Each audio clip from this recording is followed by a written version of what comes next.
Friends, welcome back my channel. सलाम, नमस्ते, सत श्री अकाल। कैसे हैं फ्रेंड्स आप लोग? तो फ्रेंड्स, जो मैं आज आप लोगों के लिए वीडियो लेकर आई हूँ वो बहुत ही ज़्यादा मोस्ट इम्पोर्टेंट होने वाली है 10th क्लास स्टूडेंट के लिए। और फ्रेंड्स, मेरी वीडियो आज थोड़ी सी लंबी हो जाएगी, कोई दिक्कत वाली बात नहीं है। हो जाने दीजिए लंबी, लेकिन आपके लिए यूज़फुल है। हमारे लिए, हम अपने सक्सेस के लिए तो फ्रेंड्स कुछ भी करने के लिए रेडी होते हैं। तो ये तो एक सिर्फ वीडियो ही देखने का काम है, कोई दिक्कत वाली बात नहीं है। लंबी वीडियो हो जाए, कोई आप देखें उसे, क्योंकि मैंने आप लोगों के लिए साइंस के क्वेश्चन जो हर बार रिपीट होते हैं पेपर में, और मोस्ट इम्पोर्टेंट है स्कोरिंग क्वेश्चंस हैं जो हर बार आते हैं, और हम उन्हें करके अच्छे से अपने नंबर का स्कोर अच्छा कर सकते हैं। तो फ्रेंड्स, आप मेरी वीडियो को पूरी देखिए बिना स्किप किए, क्योंकि अगर आप स्किप कर देते हैं बाई चांस कोई सा पोर्शन, तो ऐसा हो सकता है कोई मोस्ट इम्पोर्टेंट आपसे छूट जाए और फिर आपको पता ना चले, और फिर वो क्वेश्चन आए और आप मुझे कमेंट में बोलो कि अरे आपने तो ये क्वेश्चन बताया ही नहीं था, ये क्वेश्चन तो आया ही नहीं। ऐसा नहीं होना चाहिए, क्योंकि फ्रेंड्स फिर आप लोगों का फॉल्ट होगा, मेरा नहीं। तो फ्रेंड्स, आप लोग मेरी वीडियो को ज़रा ध्यान से देखें प्लीज़। कोई बात नहीं, लंबी हो जाएगी वीडियो, कोई दिक्कत वाली बात नहीं है। लेकिन वीडियो स्टार्ट करने से पहले फ्रेंड्स, नीचे रेड कलर का बटन जो है उसे दबाकर बेल आइकन को प्रेस कर दें, और मेरी वीडियो को देखने के बाद वीडियो को एक प्यारा सा लाइक ज़रूर दीजिएगा अगर आपको वीडियो अच्छी लगती है तो, और एक प्यारी सी कमेंट भी कर दीजिएगा। तो फ्रेंड्स, चलिए अपने क्वेश्चन को देख लेते हैं। मैं आपको क्वेश्चन के आंसर्स भी बताऊंगी बाकायदा लिख करके, और फ्रेंड्स आपको ताकि पूरी अच्छी तरीके से समझ में आ जाए। और अगर बाई चांस ऐसा होता है कोई क्वेश्चन आपको ना समझ में आए, तो आप लोग मुझे कमेंट में बोलिएगा, मैं उस क्वेश्चन की दोबारा वीडियो आपको बना कर दूंगी। तो फ्रेंड्स, चलते हैं, अपना पेपर देख लेते हैं। Let's start friends. तो फ्रेंड्स, मैं अब आप लोगों को क्वेश्चन बता देती हूँ। तो मोस्ट इम्पोर्टेंट क्वेश्चन है, तो इसलिए अब मैं ऊपर लिख दे रही हूँ इसके मोस्ट इम्पोर्टेंट क्वेश्चंस। ये क्वेश्चंस जो मैं आपको आज बताऊंगी बार बार पेपर में पूछे जाते हैं, तो इस साल भी आई होप पूछे जाएंगे। मैं चाहूँगी आपकी इन क्वेश्चन से ही बहुत ज़्यादा अच्छी प्रैक्टिस हो जाए। तो फ्रेंड्स, हमारा पहला क्वेश्चन जो है वो है, जब हमारा पहला क्वेश्चन है फ्रेंड्स, जब मैग्नीशियम रिबन को हवा में जलाया जाता है, इस क्रिया का प्रेक्षण लिखो। ठीक है फ्रेंड्स, तो मैं क्वेश्चन लिख लेती हूँ पहले। जब मैग्नीशियम रिबन को हवा में जलाया जाता है,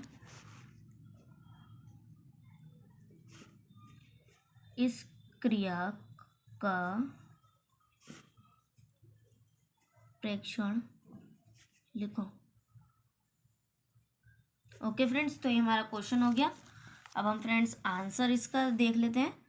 तो इसका फ्रेंड्स आंसर क्या होना चाहिए? सफ़ेद पाउडर मैग्नीशियम ऑक्सीजन MgO बनता है प्रकाश और ऊष्मा का निष्कासन। ठीक है फ्रेंड्स, तो इसका प्रेक्षण यही है, तो हम लिख लेते हैं सफ़ेद पाउडर मैग्नीशियम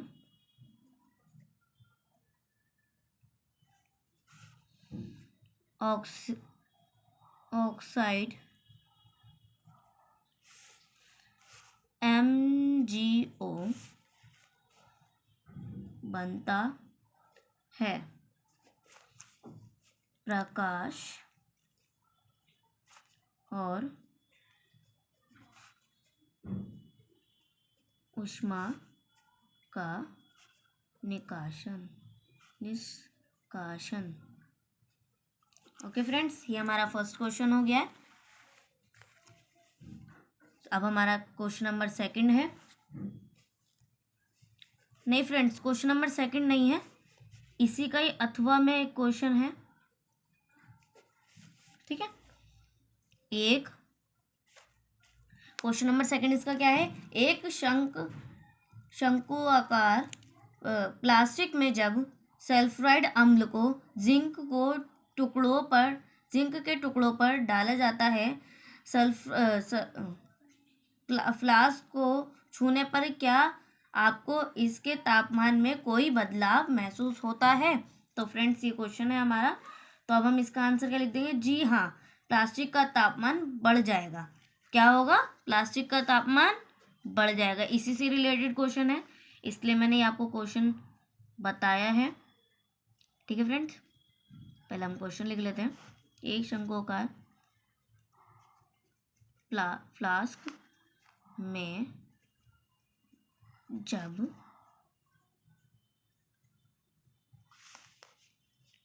सल्फ्यूरिक अम्ल को जिंक के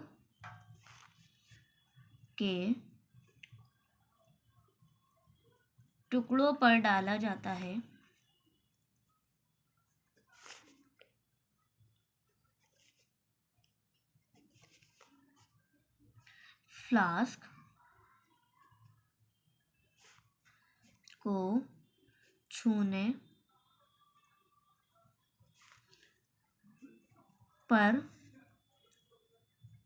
को छूने पर क्या आपको इसके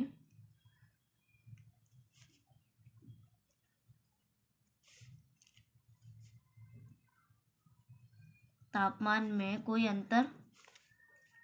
अंतर या कोई बदलाव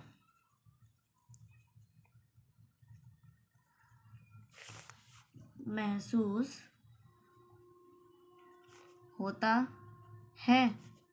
अब फ्रेंड्स आपको मैं इसके अंदर एक चीज़ और बताती हूँ। जैसे इसका लिखा है ना, एक शंक्वाकार फ्लास्क में जब एक सल्फ्यूरिक अम्ल को जिंक के टुकड़ों पर डाला जाता है, फ्लास्क को छूने पर क्या आपको इसके तापमान में कोई बदलाव, अब फ्रेंड्स कोई बदलाव की जगह कोई परिवर्तन भी दे सकता है, महसूस होता है, क्योंकि क्वेश्चंस वही होते हैं। मैंने बताया था आपको इससे पिछली वीडियो में कि हमसे जो एग्जामिनर क्वेश्चंस थोड़ा सा घुमा के पूछ लेता है, तो इसलिए हम कंफ्यूज हो जाते हैं कि हमसे पूछा क्या है।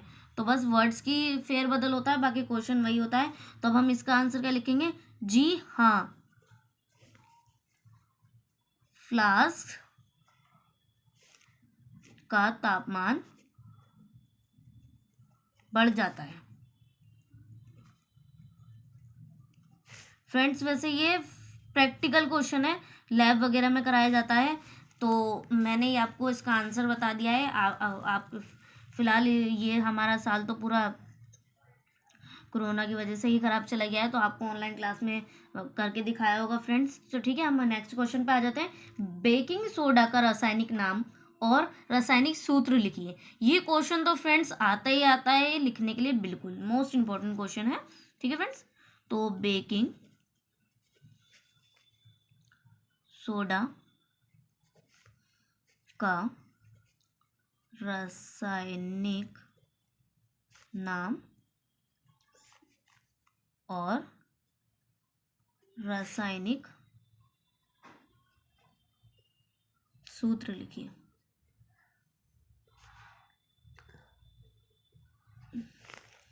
ओके फ्रेंड्स, तो अब हम इसका आंसर लिख देते हैं। सबसे पहले हमसे क्या पूछा है? बेकिंग सोडा का रासायनिक नाम। तो बेकिंग सोडा का रासायनिक नाम आप लोगों को पता ही होगा, क्या होता है? Sodium hydrogen carbonate. क्या होता है? सोडियम का हाइड्रोजन कार्बोनेट। ओके फ्रेंड्स, तो लिख देते हैं रासायनिक नाम।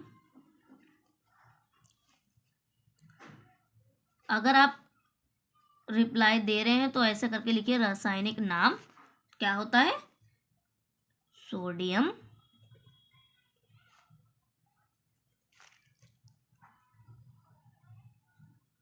Hydrogen carbonate. ठीक है फ्रेंड्स, तो अब हमसे सेकंड क्या चीज पूछी थी? रासायनिक सूत्र। तो अब हम इसका रासायनिक सूत्र लिख देते हैं।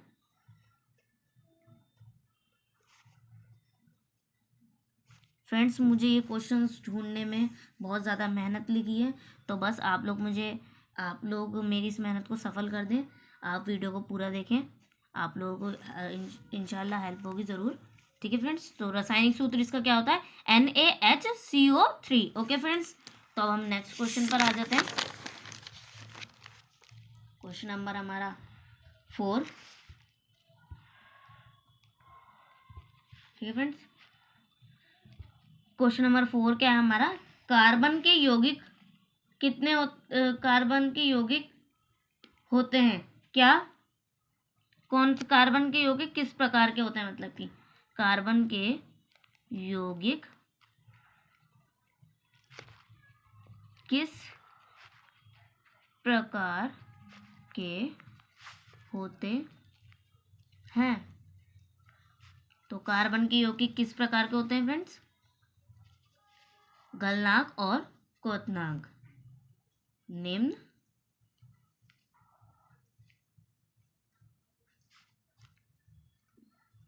गलनांक और क्वथनांक। ठीक है फ्रेंड्स अब नेक्स्ट क्वेश्चन। ओके, तो हमारा नेक्स्ट क्वेश्चन क्या है फ्रेंड्स? मोटर कार की हेडलाइट में किस प्रकार के दर्पण का प्रयोग किया जाता है? पहले हम क्वेश्चन लिख लेते हैं। मोटर कार की हेडलाइट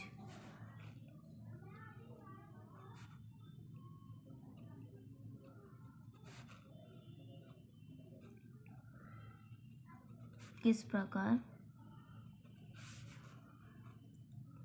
के दर्पण का उपयोग किया जाता है?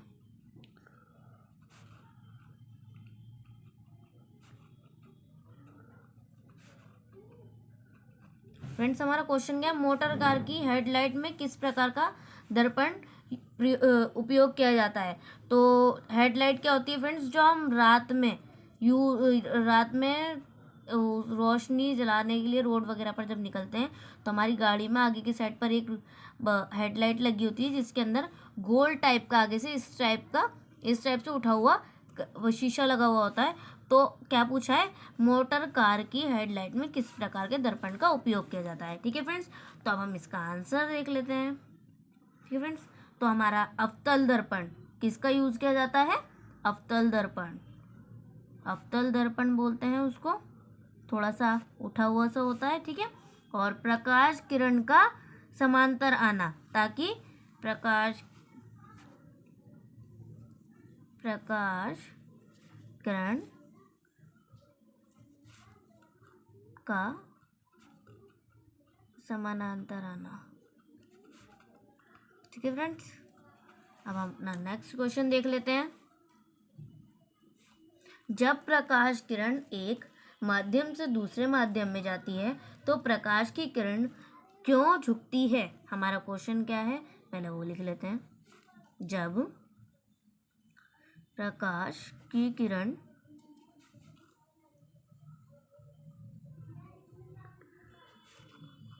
एक माध्यम से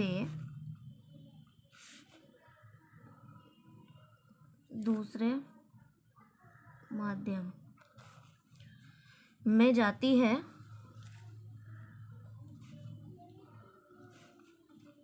तो प्रकाश की किरण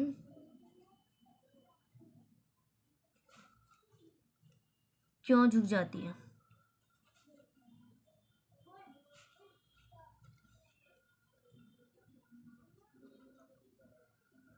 हमारा फ्रेंड्स क्वेश्चन क्या है? जब प्रकाश की किरण एक माध्यम से दूसरे माध्यम यानी कि अपना डायरेक्शन चेंज करती है, प्रकाश की किरण जो होती है, सूरज की किरणें जो होती हैं, जब वो अपना माध्यम चेंज करती हैं यानी कि डायरेक्शन चेंज करती हैं तो प्रकाश की किरण झुक क्यों जाती है? तो अब हमें इसका आंसर देखना हो क्यों झुक जाती है। ठीक है फ्रेंड्स, तो अब हम इसका आंसर देखते हैं। इसका आंसर माध्यम के प्रकाशित घनत्व के अनुसार प्रकाश किरण का वेग या तो बढ़ जाएगा या घट जाएगा। ठीक है, तो हम इसका आंसर ये है, तो हम इसका आंसर लिख लेते हैं। माध्यम के प्रकाशित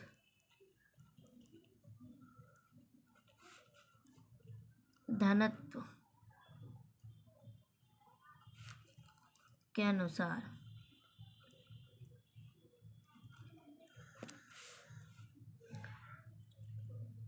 प्रकाश किरण का वेग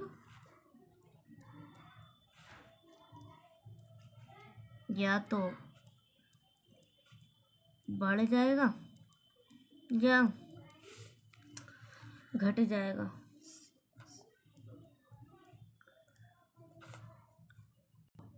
तो फ्रेंड्स हम इसके आंसर को एक बार फिर से देख लेते हैं।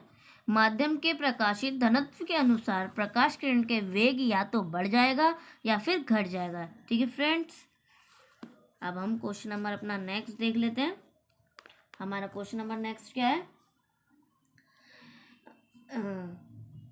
फ्लेमिंग के दक्षिण हस्त के नियम में अंगूठे और तर्जनी की दिशा में सांकेतिक भौतिक राशियों का नाम बताइए। तो फ्रेंड्स ये तो बहुत ही ज़्यादा इम्पोर्टेंट क्वेश्चन है आप लोगों के लिए। फ्लेमिंग का दक्षिण हस्त के नियम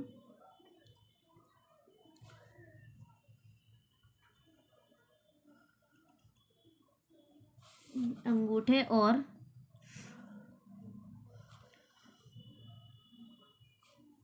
तर्जनी की दिशा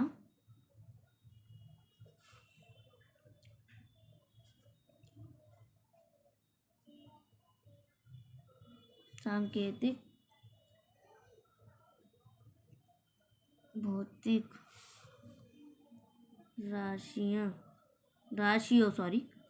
राशियों का नाम बताइए।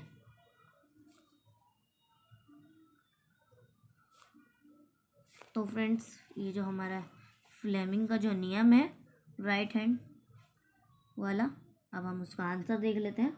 फ्लेमिंग के वाम हस्त नियम अनुसार, पहले हम ऊपर क्या लिखेंगे? फ्लेमिंग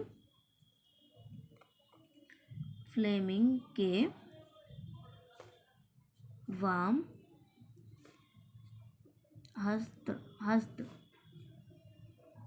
नियम अनुसार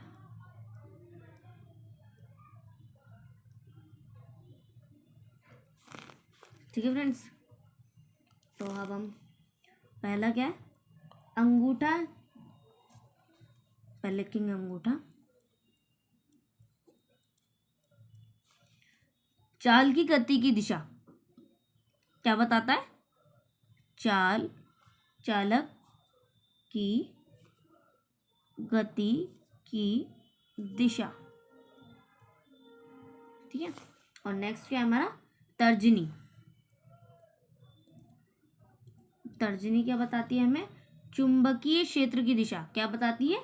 चुंबकीय क्षेत्र की दिशा।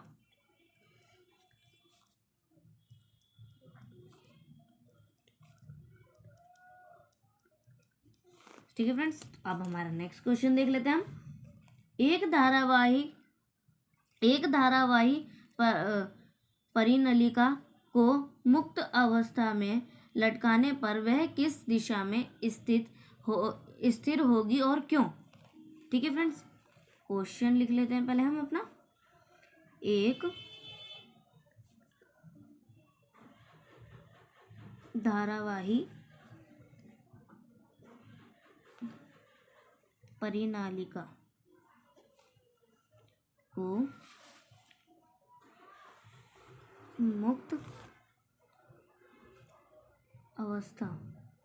अवस्था मतलब कि फ्री अगर हम उसको बिना किसी सहारे के लटकाते हैं तो वो किस, इसका मतलब होता है मुक्त अवस्था। ठीक है, वह किस दिशा में स्थित होगी और क्यों? हमसे क्वेश्चन एक ही क्वेश्चन में दो क्वेश्चंस पूछ लिए जाते हैं।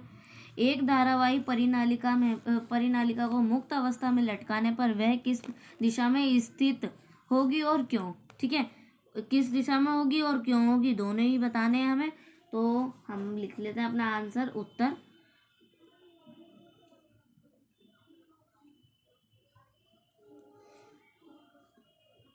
दक्षिण दिशा, उत्तर या दक्षिण दिशा। ठीक है, और क्योंकि यह एक क्षण चुंबकीय की तरह व्यवहार करता है, इसकी हमें वजह भी लिखनी है। कि इन दिशाओं में क्यों लटकेगी, क्योंकि यह एक क्षण चुंबकी की तरह व्यवहार करता है, क्षण चुंबकी की तरह व्यवहार करता है। ठीक है फ्रेंड्स, तो हमारी दिशा कौन सी बताइए, उत्तर दक्षिण दिशा। क्यों करती है इन दिशाओं में, ये क्यों लटकती है, क्योंकि ये एक क्षण चुंबकी की तरह व्यवहार करती है। ठीक है फ्रेंड्स, तो हम अपना नेक्स्ट क्वेश्चन देख लेते हैं। हमारा नेक्स्ट क्वेश्चन क्या है फ्रेंड्स, धमनी और शिरा में एक एक अंतर लिखो। क्वेश्चन क्या है हमारा, ये क्वेश्चन जरूर आता है फ्रेंड्स। धमनी, वैसे तो सारी जितने मैं क्वेश्चंस बता रही हूँ बिल्कुल मोस्ट इम्पॉर्टेंट है, आएंगे ही आएंगे, कोई ऐसा चांस ही नहीं है कि ये क्वेश्चंस ना आए। ये क्वेश्चंस आएंगे, स्कोरिंग क्वेश्चंस है, अच्छे क्वेश्चंस होते हैं, तो ये बार बार पूछ लिए जाते हैं। मैंने पिछले पेपर भी उठा करके देखे हैं, तो उनमें भी ज़्यादातर यही क्वेश्चंस दोहराए गए हैं, इसलिए मैंने यही क्वेश्चंस आप लोगों के लिए कलेक्ट किए हैं। ठीक है फ्रेंड्स, तो इन लोगों को इन क्वेश्चंस को आप ध्यान से देख लें। तो हमारा क्वेश्चन क्या है फ्रेंड्स, धमनी और शिरा में एक एक अंतर लिखना है हमें। तो पहले हम धमनी का लिख लेते हैं। धमनी का क्या है, वाल्व नहीं होते सॉरी, और शिरा का क्या अंतर है, वाल्व होते हैं। ठीक है फ्रेंड्स, इजी सा डिफरेंस है। ओके फ्रेंड्स, तो हम अपना नेक्स्ट क्वेश्चन देख लेते हैं। तो हमारा नेक्स्ट क्वेश्चन क्या है फ्रेंड्स, प्रकाश संश्लेषण की प्रक्रिया के लिए संतुलित रासायनिक समीकरण लिखो। तो हमें समीकरण लिखना है इसके अंदर। पहले हम अपना क्वेश्चन लिख लेते हैं। प्रकाश संश्लेषण की प्रक्रिया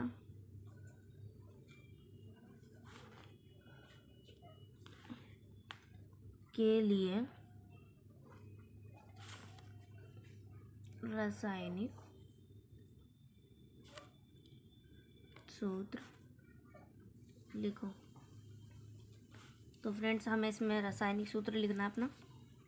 तो हम इसका रासायनिक सूत्र क्या होता है, प्रकाश संश्लेषण को रासायनिक समीकरण द्वारा प्रदर्शित किया जा सकता है। पहले तो हम ये लिख देंगे ताकि हमारा क्वेश्चन जो हम डिस्क्राइब करने का वो बहुत अच्छे से हो सके। प्रकाश संश्लेषण को रासायनिक समीकरण द्वारा प्रदर्शित किया जा सकता है। तो अब हमने ये बता दिया, तो अब हम इसका फॉर्मूला लिख लेते हैं। 6CO2 plus 6H2O C6H12O6 plus 6O2। तो हमारा क्वेश्चन क्या था, प्रकाश संश्लेषण की प्रक्रिया को रासायनिक सूत्र लिखिए। ठीक है, तो हम पहले ये लिख देंगे, प्रकाश संश्लेषण के रासायनिक समीकरण द्वारा प्रदर्शित किया जा सकता है। तो हम 6CO2 प्लस 6H2O। ठीक है फ्रेंड्स, अब हम इसको जोड़ के लिखें। अभी हमने खुली हुई फॉर्म में लिखा है, इसको हम जोड़ के लिखेंगे 6CH12O6 plus 6O2। Okay friends, तो अब हम अपना नेक्स्ट क्वेश्चन देख लेते हैं।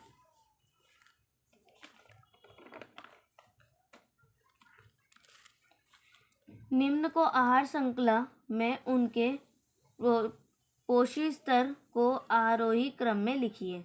ठीक है, अब मैं आपको कुछ आरोही क्रम में उस हमें लिखना है, वो जो मैं लिख के दिखाऊंगी आपको। तो पहले हम अपना क्वेश्चन लिख लेते हैं। निम्नलिखित को आहार श्रृंखला में उनके पोषी स्तर के आरोही क्रम में लिखें। तो अब हमें आरोही क्रम में जो लिखना है वो लिख लेते हैं।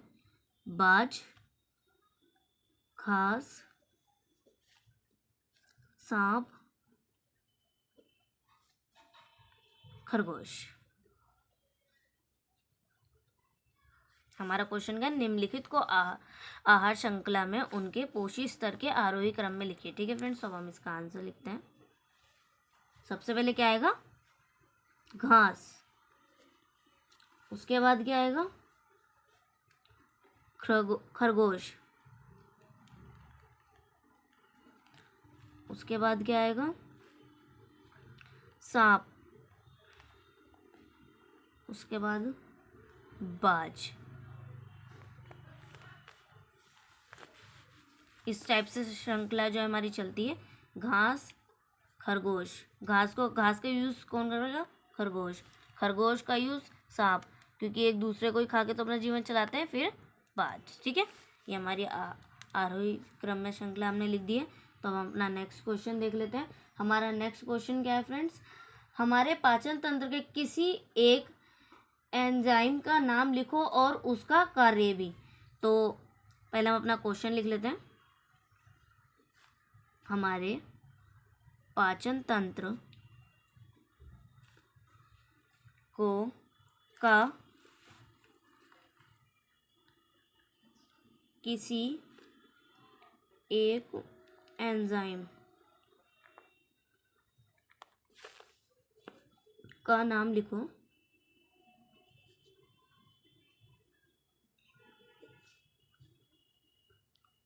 और उसका कार्य भी।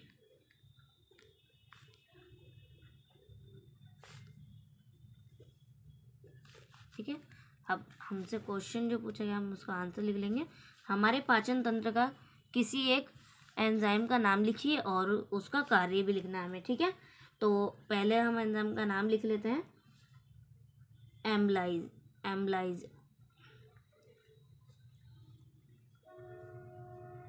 ये हो गया हमारे पाचन तंत्र का नाम।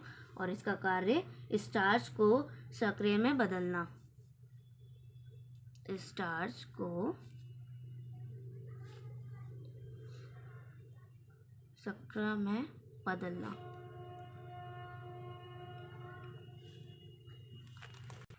तो फ्रेंड्स, अब हम क्वेश्चन नंबर 13 देख लेते हैं अपना। तो हमारा क्वेश्चन नंबर 13 क्या है फ्रेंड्स? बैक्टीरिया और कवक को जैव अपघट क्यों कहा जाता है? पहले क्वेश्चन लिख लेते हैं, फिर आंसर भी देखेंगे इसका।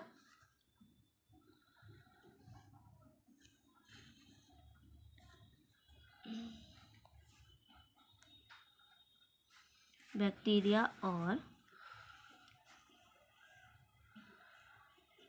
कवक को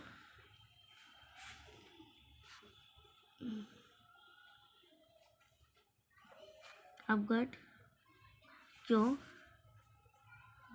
कहा जाता है? ठीक है फ्रेंड्स, अब हम इसका आंसर लिख लेते हैं। इसका आंसर क्या है? पॉइंट में है इसका आंसर। तो पहला पॉइंट है हमारा, जीवाणु एवं कवक मित्र अवशेषों एवं अपशिष्ट पदार्थों को अपघटित करते हैं। तो हम इसको लिख लेते हैं पहले। पहला पॉइंट है ये हमारा, जीवाणु एवं कवक मृत अवशेषों एवं अपशिष्ट पदार्थों को अपघटित करता है। क्या करता है, अपघटित करता है। ठीक है, ये हमारा पहला पॉइंट। इसका नेक्स्ट पॉइंट है हमारा, जो मिट्टी में जाकर पुनः पौधों द्वारा उपयोग में लाए जाते हैं। ठीक है, ये नेक्स्ट पॉइंट है हमारा, तो लिख देते हैं इसको अभी।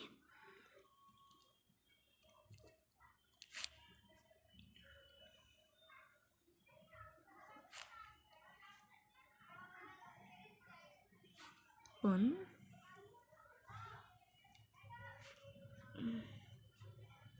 पौधे द्वारा उपयोग में लाए जाते हैं। ठीक है फ्रेंड्स, ये हमारा क्वेश्चन नंबर 13 हो गया।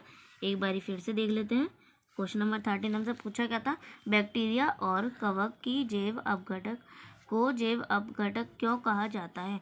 तो पहला पॉइंट है हमारा, इसका पॉइंट है 2। ठीक है, जीवाणु एवं कवक मित्र अवशेषों एवं अपशिष्ट पदार्थों को अपघटित करता है पहले तो, जो मिट्टी में जाकर उन पौधों द्वारा उपयोग में लाए जाते हैं। ठीक है फ्रेंड्स, तो हम क्वेश्चन नंबर 14 पर आ जाते हैं।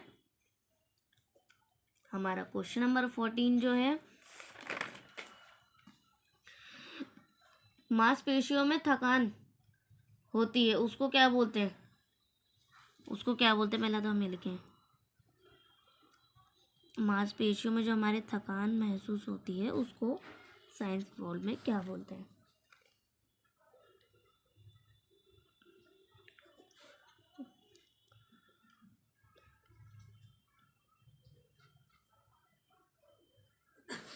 ठीक है, तो अब हम इसका आंसर लिखते हैं।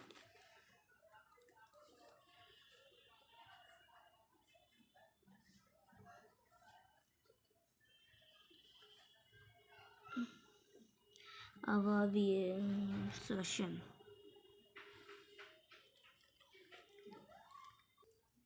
तो फ्रेंड्स अब हम अपना नेक्स्ट क्वेश्चन देख लेते हैं। क्वेश्चन नंबर 15, हमारा क्वेश्चन नंबर 15 क्या है, परमाणु संख्या 12 वाले मैग्नीशियम तथा परमाणु संख्या 16 वाले सल्फर की संयोजकता क्या है। तो पहले हम क्वेश्चन लिख लेते हैं। परमाणु संख्या 12 वाले मैग्नीशियम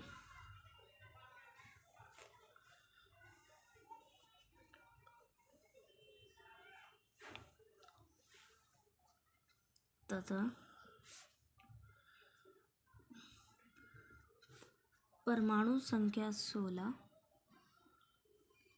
16 वाले सल्फर की संयोजकता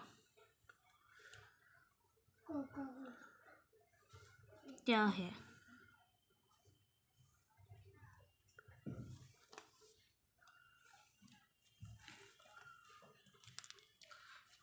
फ्रेंड्स, क्वेश्चन क्या है, परमाणु संख्या 12 वाले मैग्नीशियम तथा परमाणु संख्या 16 वाले सल्फर की संयोजकता ज्ञात करनी है, जो हमारी बाहरी कोश में होती है।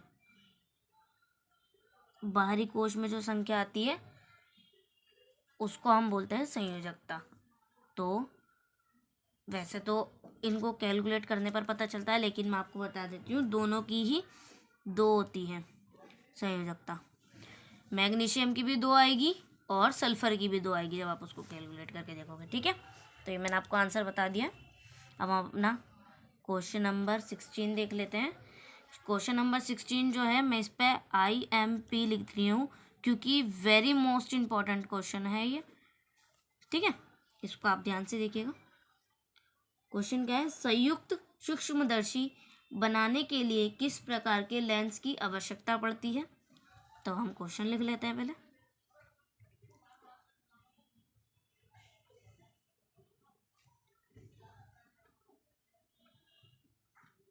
संयुक्त सूक्ष्मदर्शी बनाने के लिए किस प्रकार के लेंसों की आवश्यकता पड़ती है।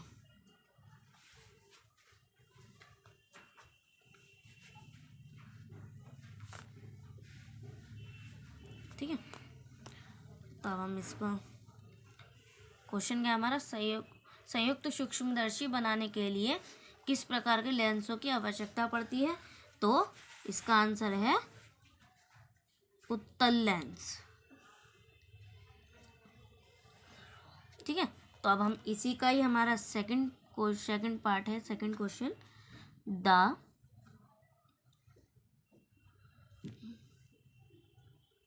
Objective lens.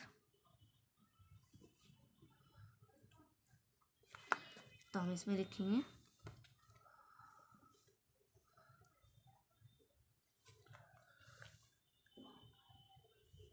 कम फोकस, दूरी और अधिक क्षमता। ठीक है फ्रेंड्स, अब हम इसका और भी पॉइंट्स हैं, इसलिए ही मैंने इसको कहा ये मोस्ट इम्पोर्टेंट क्वेश्चन है। थर्ड इसका पॉइंट,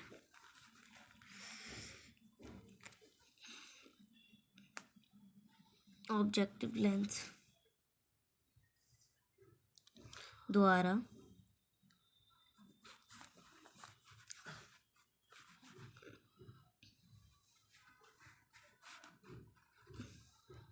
बनने वाला प्रतिबिंब।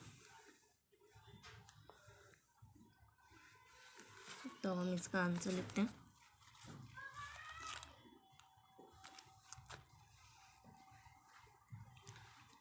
वास्तविक, उल्टा और बड़ा। ठीक है, और अब इसका नेक्स्ट पॉइंट, फोर्थ पॉइंट,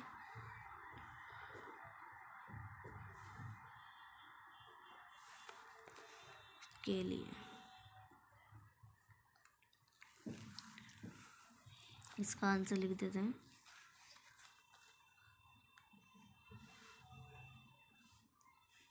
प्रतिबिंब ए वस्तु का कार्य करता है।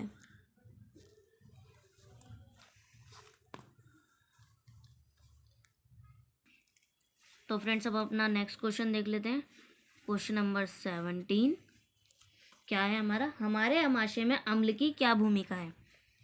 ये भी मोस्ट इम्पोर्टेंट क्वेश्चन है, आता ही आता है।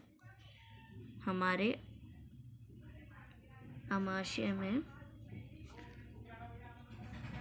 अम्ल की क्या भूमिका है, क्वेश्चन हो गया। अब हम इसका आंसर लिख लेते हैं। आंसर, इसका पॉइंट में आंसर है फ्रेंड्स। तो पहला पॉइंट है हमारा HCl पेप्सिन नामक एंजाइम की क्रिया के लिए अम्लीय माध्यम प्रदान करता है। तो ये हमारा पहला पॉइंट हो गया, हम इसको पहले लिख लेते हैं। HCl नामक एंजाइम की क्रिया के लिए अम्लीय माध्यम प्रदान करता है। अब हम इसका नेक्स्ट पॉइंट लिखते हैं। नेक्स्ट पॉइंट क्या है, भोजन में उपस्थित हानिकारक जीवाणुओं को नष्ट करता है।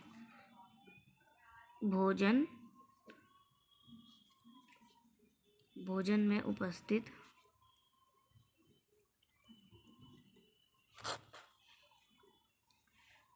हानिकारक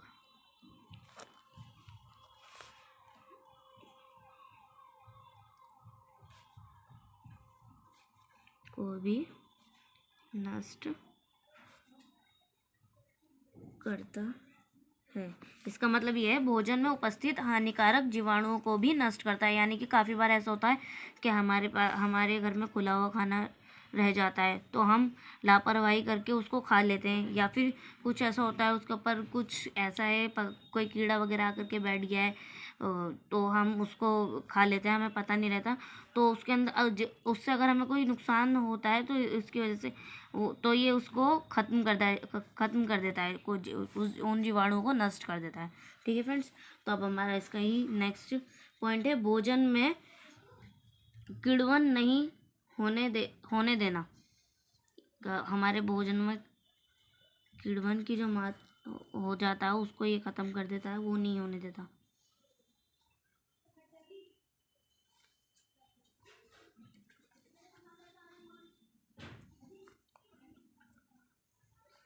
ठीक है फ्रेंड्स, ये हमारा क्वेश्चन आंसर यहाँ पर हमारा कंप्लीट हो गया। एक बार फिर से देख लेते हैं। क्वेश्चन नंबर 17 हमारा था, हमारे आमाशय में अम्ल की क्या भूमिका है। तो हमारे आमाशय में अम्ल की भूमिका लिखनी थी, यानी कि HCl की। तो पहला पॉइंट है हमारा, HCl नामक एंजाइम की प्रक्रिया के लिए अम्लीय माध्यम प्रदान करता है, पहला पॉइंट। हमारा सेकंड पॉइंट है, भोजन में उपस्थित हानिकारक जीवाणुओं को भी नष्ट करता है। ठीक है फ्रेंड्स, और थर्ड हमारा पॉइंट है, भोजन में किण्वन नहीं होने देता। ओके, ये हमारा आंसर हो गया यहाँ पर कंप्लीट। तो फ्रेंड्स, अब हम अपना क्वेश्चन नंबर 18 देख लेते हैं। अब हम क्वेश्चन नंबर 18 पे आ चुके हैं। तो हमारा क्वेश्चन नंबर 18 क्या है फ्रेंड्स, बेकिंग पाउडर बनाने के लिए बेकिंग सोडे में टार्टरिक अम्ल क्यों मिलाया जाता है। तो पहले हम क्वेश्चन लिख लेते हैं। बेकिंग पाउडर बनाने के लिए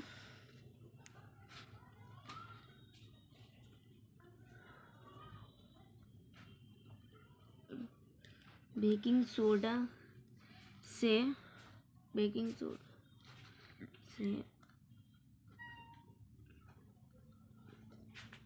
टार्टरिक अम्ल क्यों मिलाया जाता है।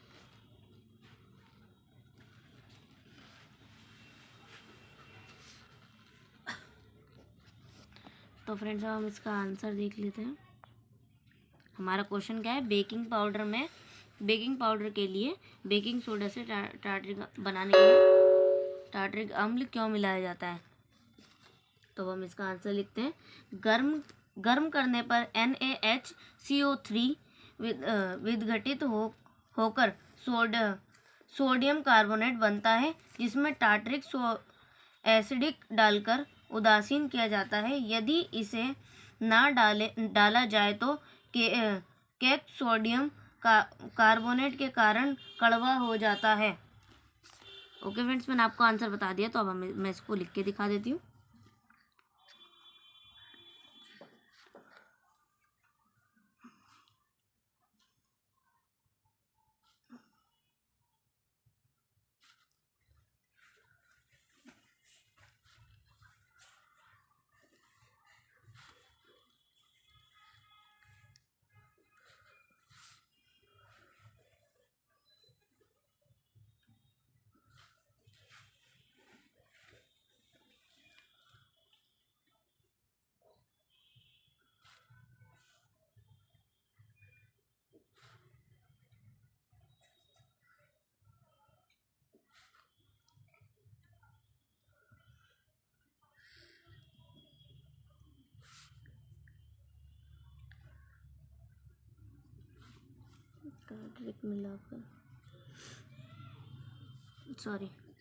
टार्टरिक एसिड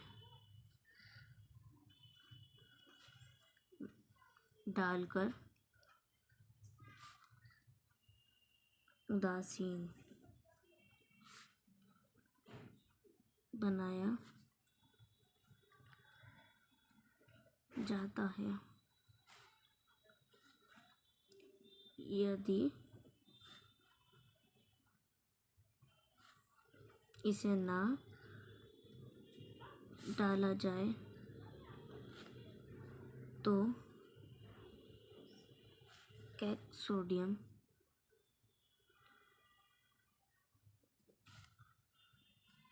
कार्बोनेट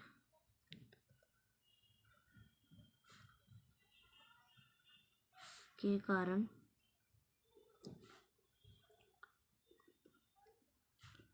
कड़वा हो जाता है।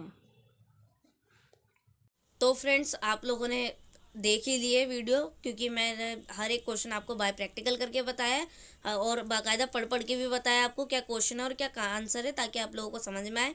तो फ्रेंड्स क्या नाम है, मैंने आप लोगों के लिए सारे क्वेश्चंस अभी नहीं डाले हैं इस वीडियो में, क्योंकि वीडियो ज़्यादा लंबी हो जाती, क्योंकि लंबी तो हो ही गई है, लेकिन और लंबी हो जाती तो आप लोगों को आलकस आता थोड़ा सा। लेकिन कोई बात नहीं, मैं नेक्स्ट वीडियो इसकी जल्दी डालूंगी, इसके आगे के क्वेश्चन की। तो आप लोग इस वीडियो से भी फ़ायदा उठाइए और इसके आने वाली वीडियो से भी फ़ायदा उठाइएगा। इंशाल्लाह आपको ज़रूर फ़ायदा होगा इस वीडियो से, क्योंकि आपके बोर्ड एग्जाम में ये क्वेश्चंस 99% आएंगे, पक्का, मेरी यकीन कीजिए। मैंने जो क्वेश्चंस आपको बताया, आप एक बार प्रैक्टिकल कर लें, उसको अच्छे से पढ़ लें, अच्छे से दिमाग में बैठा लें। उसके अलावा आपको कुछ पढ़ने की ज़रूरत नहीं है, आपके अच्छे से मार्क्स स्कोर हो जाएंगे। और 10th क्लास में तो वैसे ही मार्क्स अच्छे आने ज़रूरी होते हैं। तो आप इस वीडियो को ज़रूर देखें, इस वीडियो से फ़ायदा उठाएँ। और अगर आप मेरे चैनल पर न्यू व्यूवर्स हैं तो मेरे चैनल को आप सब्सक्राइब कर लें, क्योंकि मेरे जो पुराने व्यूवर्स हैं उन्हें तो पता ही है मैं किस टाइप्स की वीडियो बनाती हूँ। तो आप लोग भी मेरे चैनल को सब्सक्राइब कर लें, ताकि मेरी हर वीडियो, आने वाली नई वीडियो का नोटिफिकेशन आपको मिलता रहे और आपको पूरा बेनिफिट्स भी मिले मेरी वीडियो से। ठीक है फ्रेंड्स। और अगर मैंने एक बात और फ्रेंड्स, तो मुझे आपको वीडियो कैसी लगी है मुझे कमेंट में बताइएगा, क्योंकि अगर आप कमेंट में मुझे बताते हैं तो मुझे अच्छा सा लगता है। और इतनी तो मैं आपकी मुझे खुशी मिले इसकी तो हकदार मैं हूँ, क्योंकि मैंने आप लोगों के लिए इतनी मेहनत करी है। क्वेश्चन मैंने कहाँ से ढूंढे, कितने पुराने मैंने क्वेश्चन पेपर उठा के चेक किया, आप लोगों के लिए क्वेश्चन मैं ढूंढ के लाई। लेकिन खैर कोई बात नहीं, मैं तो चाहती हूँ पूरी आप लोगों की मैं हेल्प कर सकूँ। ठीक है फ्रेंड्स। तो मैं आप लोग प्लीज़ मुझे सपोर्ट कीजिए, बस इतना आपका सपोर्ट है कि आप लोग मेरे चैनल को सब्सक्राइब कर लें और मेरी वीडियो को लाइक कर दें और एक प्यारा सा कमेंट कर दें। और अगर अपने फ्रेंड्स के साथ मेरी वीडियो को शेयर कर लेंगे तो और ज़्यादा अच्छी बात है, क्योंकि उन्हें भी बेनिफिट्स हो जाएगा, और है ना फ्रेंड्स। तो मिलते हैं इसी की नेक्स्ट वीडियो में। ओके बाय, जय हिंद, जय भारत।